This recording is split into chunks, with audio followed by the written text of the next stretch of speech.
कल्याणमध्ये आंदोलनापूर्वीच काँग्रेसच्या कार्यकर्त्यांची पोलिसांनी धरपकड सुरू केली आहे। लोकशाहीचा गळा घोटण्याचा प्रयत्न अशी काँग्रेसने टीका केली आहे।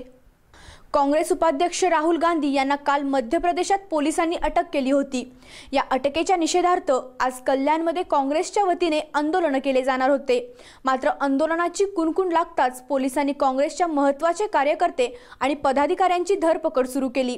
काल रात्रीपासून पोलीस काँग्रेस कार्यकर्त्यांच्या मागावर होते। पोलिसांनी प्रतिबंधनात्मक कारवाई म्हणून कार्यकर्त्यांना ताब्यात घेतल्याची माहिती दिली असली तरी काँग्रेसने मात्र या सगळ्या प्रकारावर नाराजी व्यक्त केली आहे। लोकशाहीत सर्वांना आंदोलन करण्याचा हक्क असून पोलीस अशा प्रकारे कारवाई करून लोकशाहीचा गळा घोटत असल्याचा आरोप काँग्रेसने केला आहे।